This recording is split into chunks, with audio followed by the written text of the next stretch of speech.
Well, hello there, my friends, and welcome back. My name is Stephanie Safarian, and you're listening to episode 498 of Sustainable Minimalists. This is a listener-supported, keyword listener-supported show about eco-friendly and intentional minimalist living. On today's show, we are taking off our masks, so to speak. And if that makes no sense to you, stay with me for a minute.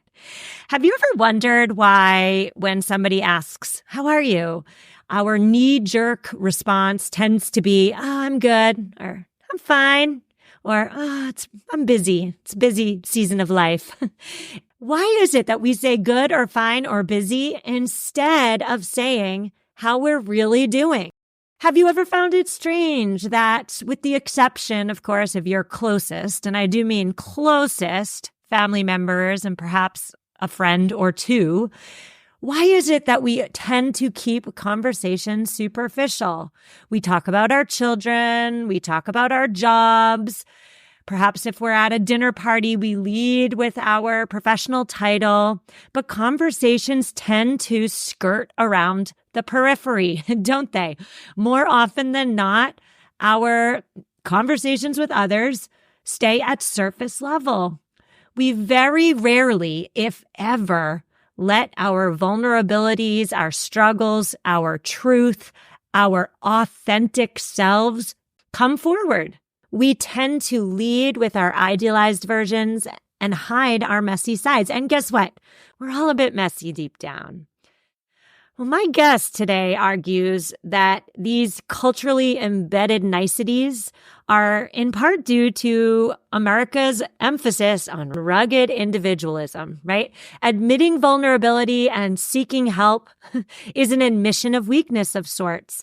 And my guest today also argues that wearing a mask, another way to say this is leading with our idealized versions, isn't helping anybody. In fact, it's hurting. It's not just hurting us, it's hurting our relationships, it's hurting community. So my guest today is Jarod K. Anderson. He is a poet, he's an author, and he has a new memoir out right now called Something in the Woods Loves You. I could not put this book down, you all. I couldn't put it down. And this new memoir details the ways in which getting outside was an essential part in his journey of taking off his own mask and accepting his own truth, his own authentic self. Two quick notes before we dive right in. Number one, this episode does briefly mention suicidal ideation. It mentions it twice, two very brief times, but that may be triggering to some listeners. And number two, this show for 6 years has been giving content away for nothing. But this business model just has to change. So if you like this show, please financially support it. $5 a month, $45-ish a year on Apple Podcasts, or $50 on Substack. That's less than one night of takeout dinner, okay?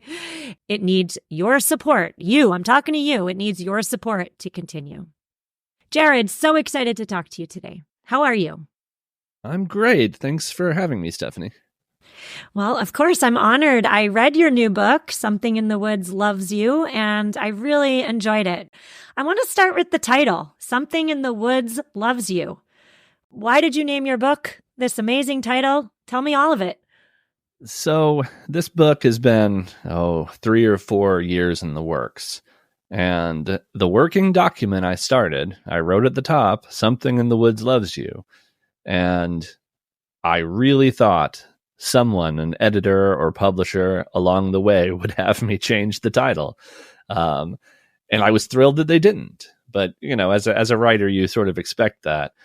It just was a feeling that I had when I was struggling at a real low point with depression. And I found that one of the very few things that helped me was just to go out in the woods and be by myself among the trees. The general sense of the place was that title, that Something in the Woods Loves Me. And, it stuck. Well, for those of us listening who have not read your book, I'm going to attempt to do something really bold and summarize your book in one sentence. I know I'm not the author. Maybe you should summarize your book in one sentence. I'll give my sentence and then you can give yours. But for me, your book was essentially about your journey coming back to the land of the living from depression and getting outside, being in the natural world. Nature in general was a powerful helper for you on that journey. Do I have that right, or do you want to tweak that? I think you did great. Yeah, it's, the book really starts at this place where I felt like I had done everything correctly, correctly in quotes there, where I kept letting all of these external pressures to achieve and to earn kind of stand in for my own sense of meaning and my own sense of identity. And, I found myself at this place where it's like, all right, I have a director level job at a university. This is it. I did it. I guess this for the next 40 years. And I was more miserable than I ever had been, to the point where it was difficult for me to imagine experiencing pleasure. And that was a really crushing realization. I think I had a sort of blind faith in all of these check boxes, all of these shoulds and musts. And, I look back on this collection of things I checked off, all of these supposed tos, and I honestly struggled with suicidal ideation every day. I think about going out into my walks in the woods. Nature doesn't expect anything from me. Nature doesn't care about my title or my accolades or the amount of money I have in the bank account. Like, when it's just me in the natural world, none of those constructs matter. So what was it about getting outside for your daily walk that you promised your wife you were going to do? You didn't want to do it, but you did it because you promised. What was it about nature that helped? Part of it, I think, was giving myself permission to enjoy something or to seek wonder for wonder's sake. Because, I think you really hit the nail on the head there, that out in nature, a lot of the more performative aspects of our culture fall away. It's hard to show up in the woods for a walk, show up basically just to be there beneath the trees, and then tell yourself you're doing it wrong, or you're not doing it optimally. So it was a really important first step to me when I was really buried beneath depression to just go out and be in the trees. And it was something I loved since I was a little kid, doing nature walks with my mother. And I had put it aside completely. I had decided that walking in the woods was something kind of locked behind glass. It was something that belonged to childhood, probably because it didn't fit the rubric I had accepted for worthy activities, right? It wasn't practical. It wasn't achievement. It was something that privileged my own sense of meaning and well-being above everything else. And I think I'd fallen out of practice of doing that. Well, you said something there, Jarod, that I love it. The performative nature of our culture, right? We tend to put an awful lot of emphasis on, again, the accolades, the toys, the boats, the second homes, the this, the that, the title is a big one. You write in your book that we have a cultural love of billable productivity. Did you internalize the idea that your worth was somehow tied to your job title or the income you were bringing home? And if so, how did you go about untangling that? Because so many of us, most of us here in America, I would guess, internalize that thought without a second thought, right? Our worth is our productivity. And if we're not producing, what are we worth? Yeah, I definitely internalized that. And I do think it's very, very common. And I think I was particularly vulnerable to it because I deal with chronic major depression. Since I was a little kid, struggled with this kind of oppressive, silent shame that something was inherently wrong with me. And if you're dealing with that battle internally, I think there's this huge temptation to look toward external validation as kind of a bright beacon in a fog bank where, all right, if I can't grant myself permission to be happy or even permission to be, the good guy in my own story, in the story of my identity, where can I get this? And so, reaching for all of these external accolades, these kind of objective markers that you're doing something correct, I think that training starts early, right? I mean, with grades in school, and then, you're trained over and over again, kind of at cocktail parties or meeting strangers and well, what do you do for a living kind of conversation. You want to have something to say that feels like it's worth saying there. It's sort of peer enforced and culturally enforced. This, well, if I'm meeting you, I guess question one is, what do you do for work? I mean, that's a pretty strong signal that that's what matters most. And so in terms of untangling it, when I really reached the crisis point that I'd done all these things and I'm still ready to die, it was reaching that point, that low point, that I think I started really peeling back the layers. Like, I probably didn't realize how much faith I was putting in that narrative that if I just do these things correctly, I'll finally feel all right. And then you reach the point and you're like, oh, nope, I'm more miserable than ever. This wasn't it. And then, there is a moment where there's a fork in the path and despair is an option and rebuilding is an option.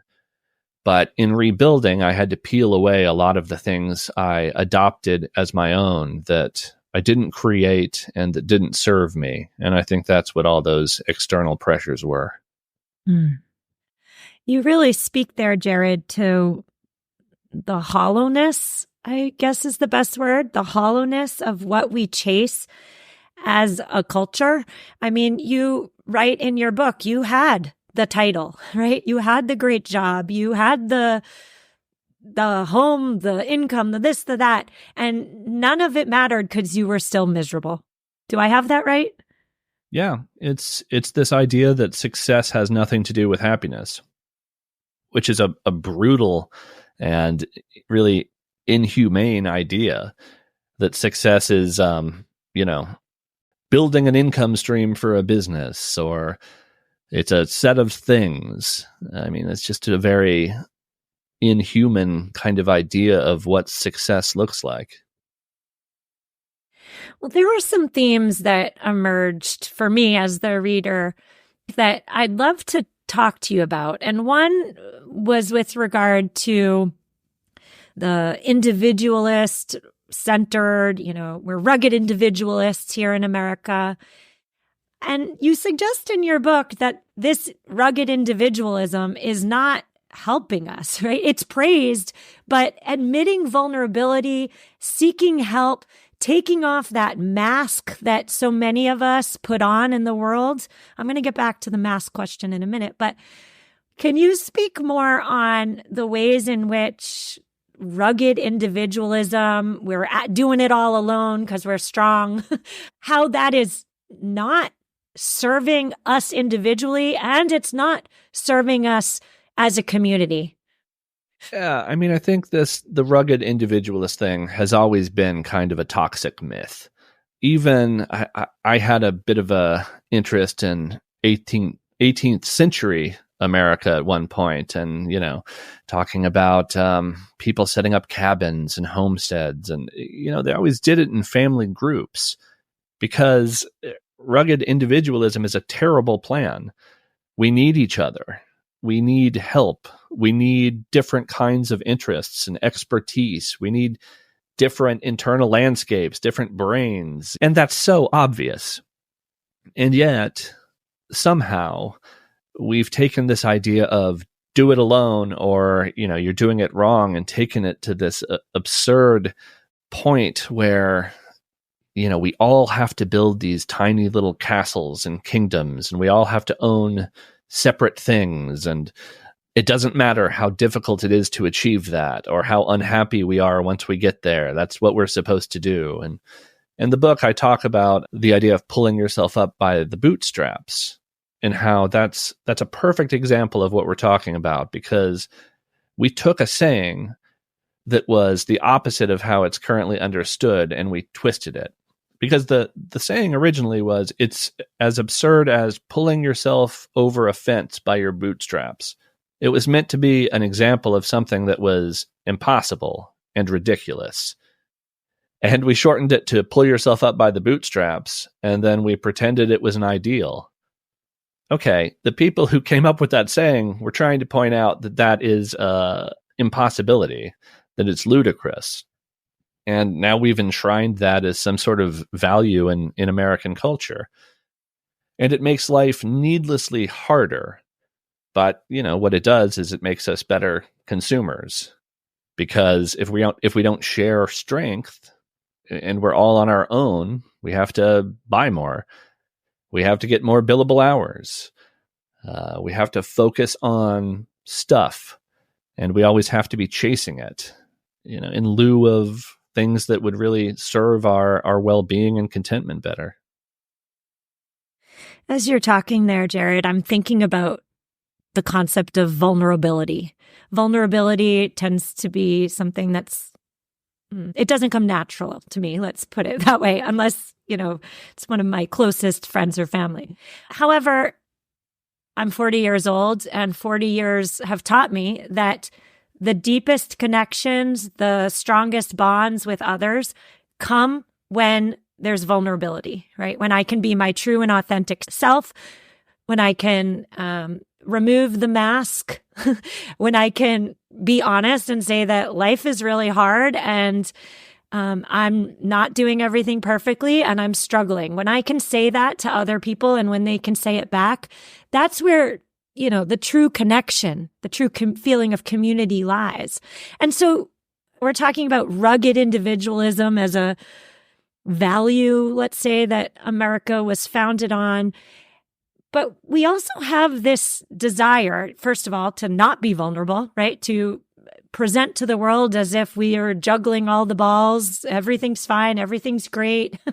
And you call this in your book, I don't remember the actual phrase, but you allude to, our idealized selves, our aspirational selves.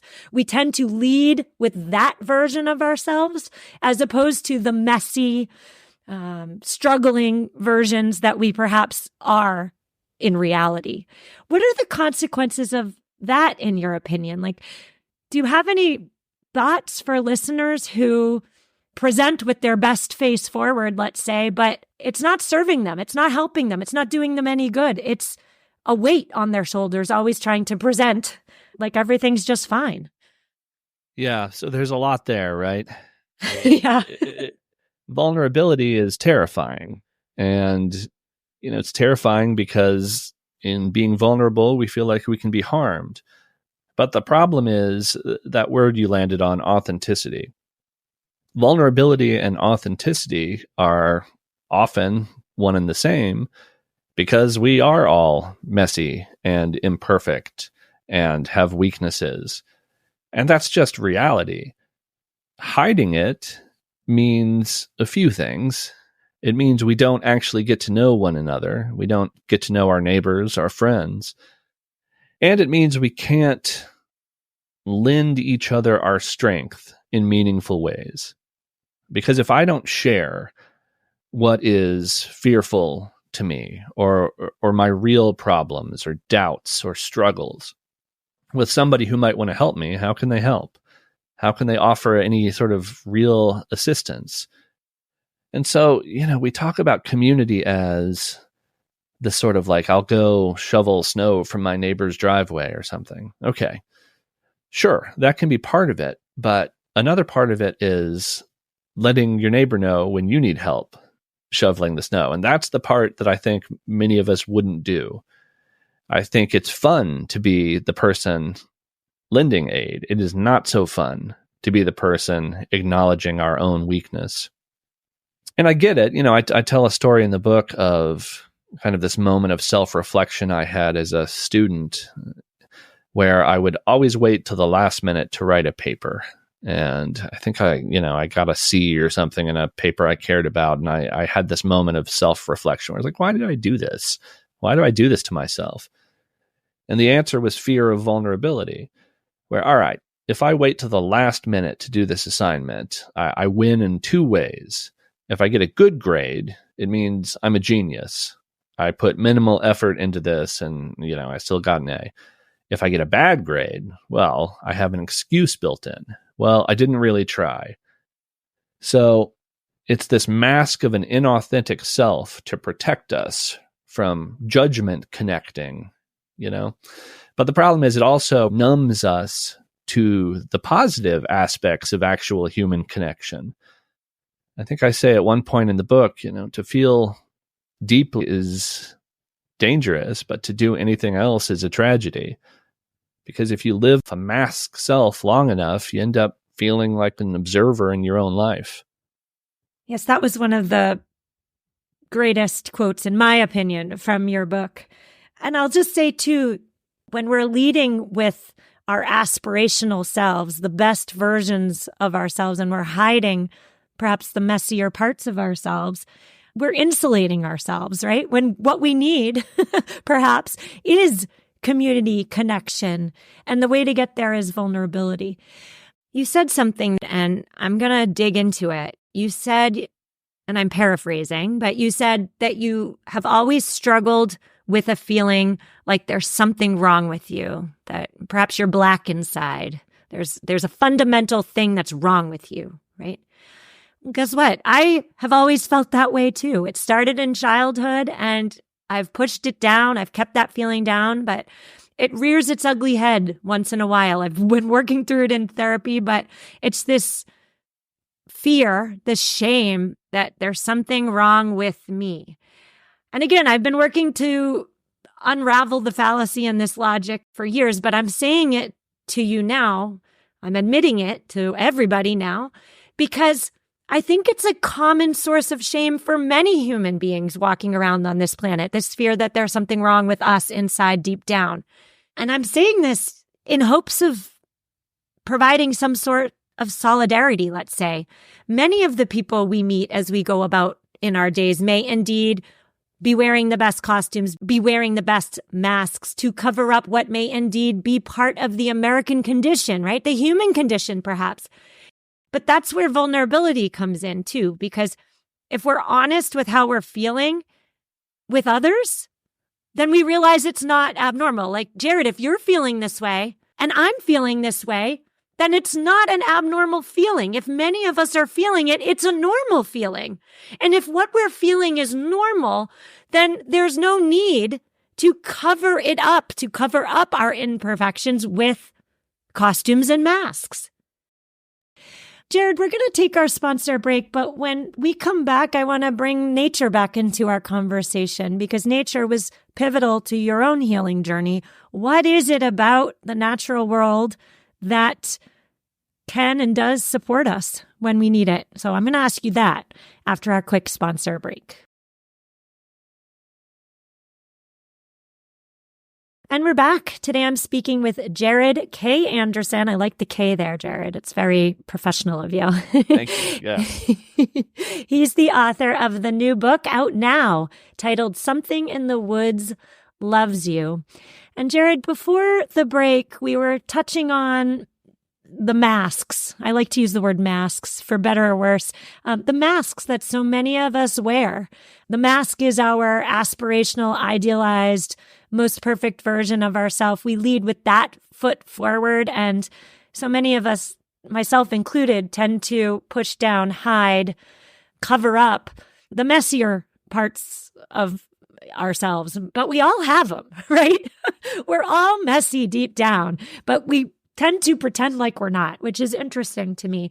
You write in your book that the realization that you were not actually your idealized version of yourself provided you with a source of shame. And please correct me if I'm getting that wrong. But what are the problems associated with striving to be that aspirational, perfect version of yourself? I mean, on one hand, you could say growth mindset, like keep reaching to be your best self. But on the other hand, I feel like there's a tension there because doing so, at least I'm thinking in my own life, trying to be perfect, trying to make other people think I'm like this amazing, standing at the top of the summit, everything's great in my life. That takes an awful lot of effort, energy, stress, especially, when you're pretending you're up high, there's way further to fall. Any thoughts there? I think that you can see kind of a room for growth in two ways, right? On one hand, you can see it as hopeful or exciting, and that's kind of the growth mindset thing. But that's not where I usually landed. I landed in shame. Why haven't I figured this out already? Why aren't I stronger? Why am I imperfect? Why do I look back on my life and see kind of a record of flaws and missteps? So shame is really antithetical to hope and growth because shame says it's too late. It's already a failure. The game is over. And even if there was something I could do to improve my lot, I don't deserve it anyway. I've already become a bad guy in my own story. So in looking at the mask, this idealized self, it's really easy to constantly be almost in mourning about it, right? It's hard to build when you're mourning your materials, when you're really embroiled in grief about who you are. Getting past that to seeing the world as it is, to seeing yourself as you are, and then finding empathy for your own life, your own self, your own struggles is such a first step in doing anything constructive. Because the thing about that idealized self, when you really look at it, is they have it easy. I mean, this idea of a perfect version of you that does everything correct, like they're not struggling to pay the bills you're struggling with. They're not struggling with sickness or fear or debt or relationship problems. They're off in some kind of abstract reality that all you do is look through the window at and use them as a source of shame. But they didn't show up. They're not real. And so the idea of being haunted by that kind of illusion is it's unkind. We don't deserve that. And it's really just divorced from the bare facts of reality. I'm so glad you made that point. Yeah, it's easy to idealize our aspirational selves because they don't have any problems, right? They don't have bills to pay. They don't have a sick parent to take care of.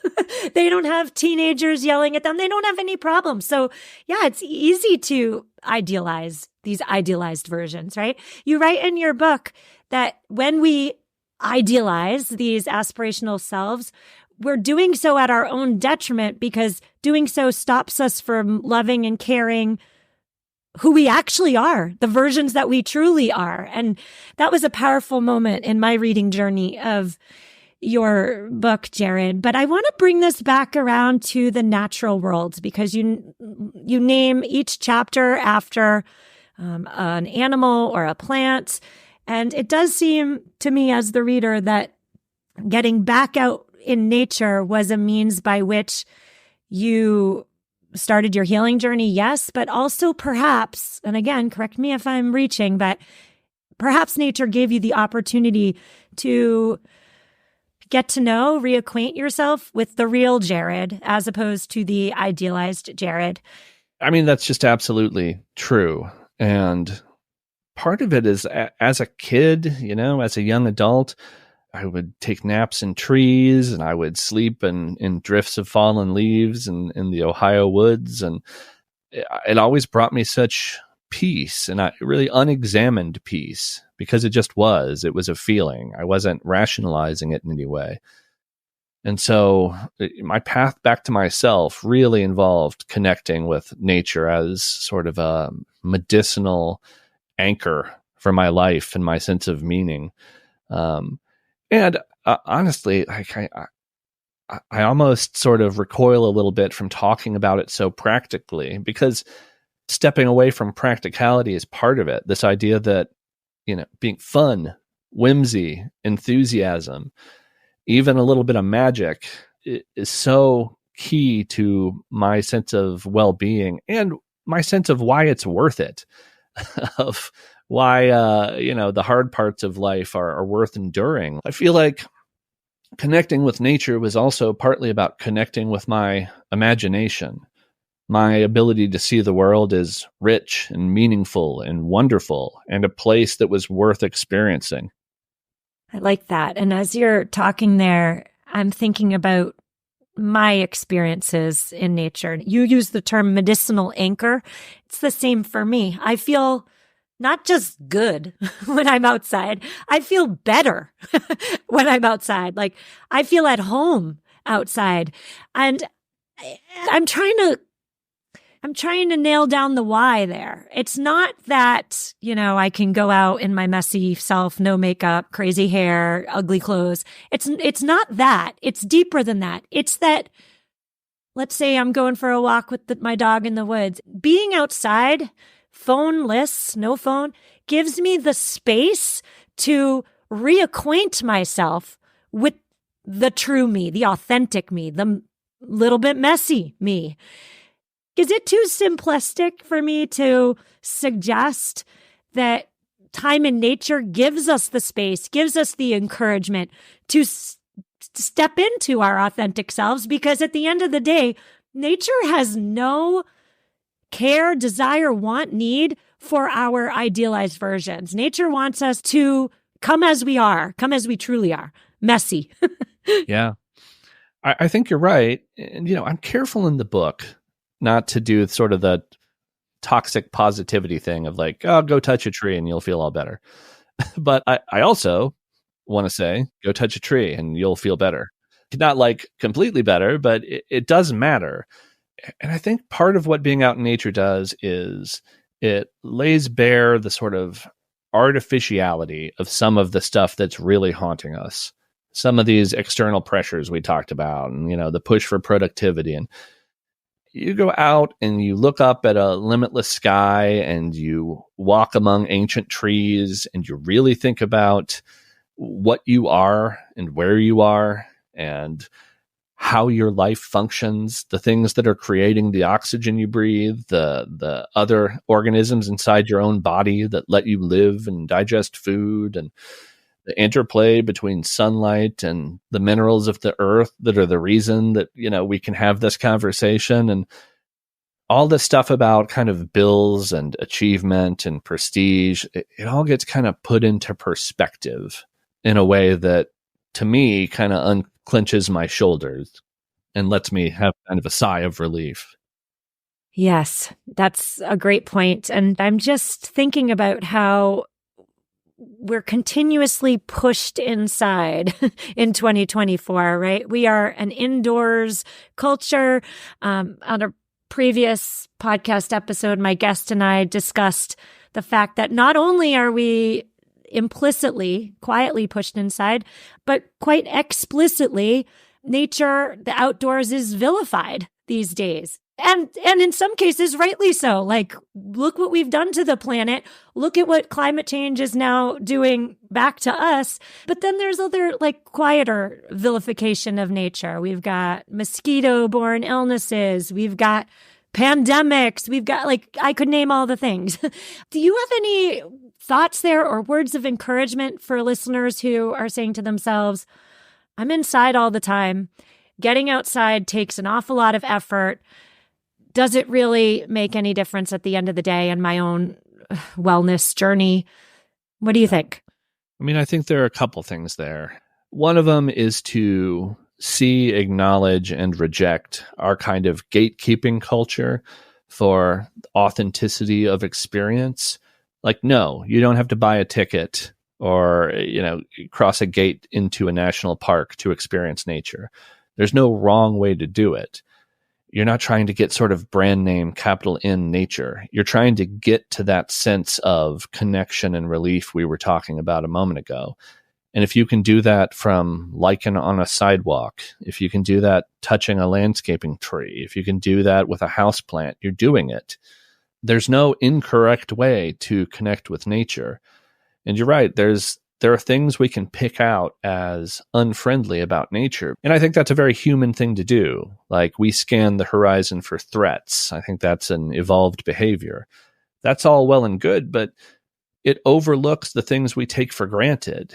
There's no reason this planet should be providing us with oxygen from phytoplankton and trees. There's no reason that rain should fall or sun should shine, or that the confluence of those simple things create every bite of food we eat. I mean, nature is endlessly kind to us. The iron in our blood from the mountains, from ancient stars that let us use that oxygen from phytoplankton. I say it at one point, every one of our breaths declares our kinship with nature. And that's just bare fact. That's true. The problem is in forgetting it, in forgetting how we're not visitors to this place. We're not just from the earth. We're of the earth. Everything from, the way the earth's gravity determines our bone density to the structure of our brains. It's all from this place. It's all as natural as a leaf on an oak. And we have all this practice loving these postcard natural landscapes. But then I think it's partly a cultural problem. We trip over the idea that we're just as natural as those postcard landscapes and that we deserve the same love and dignity and recognition. Well, you heard it here, listeners. You heard it here first. Go outside. It doesn't have to be a big, elaborate event. You can just take an activity you were going to do inside and maybe do it outside. That's step one, I would say. Just don't put any pressure on yourself. Just take a step out the door. Jarod, I know we need to say goodbye. I could talk to you all day, but tell us where we can find more of you online, where we could find Something in the Woods Loves You. Give us all the details. Yeah, you can find Something in the Woods Loves You in all the usual book places if you search that title. You can find me at jarodkanderson.com, or you'll find that I post nature poetry constantly under the name The Crypto Naturalist across social media. Well, I'm following you on Instagram, and I absolutely love your account, so I will link to it in the show notes, as well as your website and your book. And Jarod, I want to thank you so much for this conversation. You've given me a lot of stuff to think about, a lot of insight. Thank you so much. Oh, thank you, Stephanie. It was great to be here. Listeners, that's our show today. Show notes at MamaMinimalist.com/498. All of Jarod's links are in there. We do have some eco tips today, and they come from Jamie. Jamie listened to Tuesday's episode about wardrobe refresh, and she said that with Halloween coming up, if you have children, she has a couple tips for all of us so that we don't buy a single-use disposable costume for our kiddos. She said, of course, check out the local thrift store for Halloween costumes. She found her son's costume for $7. It's a Pikachu costume. He will wear it once. Maybe then he'll put it in his dress-up box for a little bit. And then when he's done with it, they will bring it back to the thrift store. So no single use there. Also, Jamie mentioned her playgroup is likely having a Halloween swap at one of their upcoming playdates. So everybody brings costumes their children have outgrown and you swap. How brilliant is that? No waste to see here, and a great way to have a play date and insert some fun while sharing resources. Jamie, thank you so much. Listeners, if you liked this episode, and let's be real, if you're still listening, I know you like this show. Come on, be honest. If you liked this show, if it made you think about life, living the world in a different way, please consider supporting it with $5 a month. Or $45 to $50 a year, depending on whether you subscribe on Apple Podcasts or Substack. Again, that's less than one night of takeout. This show needs you to continue. It just does. So thank you so much. We will be back on Tuesday. On Tuesday, we're discussing why we might need to put restraints on ourselves, why we might need to practice a bit of self-control to bring our behaviors back to baseline. That's Tuesday's interview. I will see you then. Reach out if you need me, and take care.